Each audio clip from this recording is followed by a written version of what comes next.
தேவி தான் கூப்பிடுறா. ஹலோ அக்கா. சத்யா, அக்கா எப்படி இருக்க? ஏதோ இருக்கேன்டி. என்னடா இது, அக்கா திரும்ப திரும்ப ஃபோன் பண்ணி நம்மள தொந்தரவு பண்றாளே அப்படின்னு தானே நினைக்கிற? சச்ச, ஏன்க்கா இப்படி பேசுற?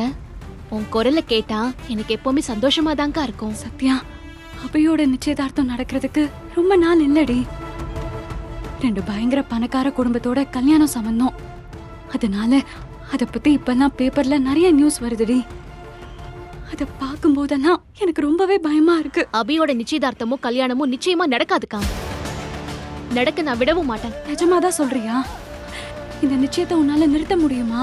அக்கா, நீ கொஞ்சம் பாசிட்டிவான விஷயங்களை யோசிக்கா. இந்த நிச்சயதார்த்தம் நின்னு நீ உயிரோட இருக்கிற விஷயம் அபிக்கு தெரிஞ்சிட்டா அப்புறம் என்ன நடக்கும்? அதுக்கப்புறம் அவர் ஒரு நிமிஷம் கூட அங்க இருக்க மாட்டாருடி. அவங்க அம்மா அவரை எதிர்த்தாலும் அவங்கள விட்டுட்டு நிச்சயமா என்ன தேடி ஓடி வருவாரு. Very good. சரி, ஓடி வந்து என்ன பண்ணுவாரு?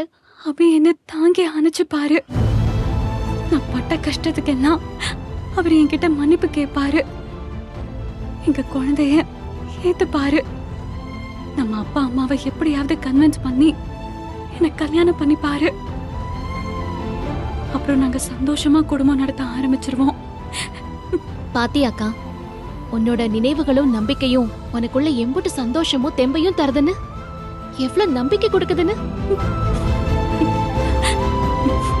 ஆமாண்டி, சந்தோஷத்துல எனக்கு ஆனந்த கண்ணீரே வந்துருச்சு சத்யா. அபியும் நானும் மறுபடியும் ஒண்ணு சேர்ந்துட்டா இந்த உலகத்தையே எதிர்க்க தயாராகிடுவோம். எங்க காதலை எப்படியும் ஜெயிக்க வைப்போம். நீ இப்படி பாசிட்டிவாவே நினைச்சுக்கோக்கா. அபியை இழந்துருவோமோங்கிற பயத்தை விட்டுட்டு அபி உன்னோட வந்து சேர்ந்ததுக்கு அப்புறம் என்னெல்லாம் நல்ல விஷயங்கள் உன் வாழ்க்கையில நடக்க போகுதுன்னு நினைச்சு அத பத்தி மட்டும் சந்தோஷப்படுக்கா.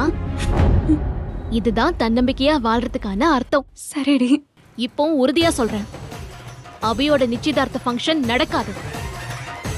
அதை நிறுத்துறதுக்கான என்னோட முயற்சி 75% சக்சஸ் ஆயிடுச்சு.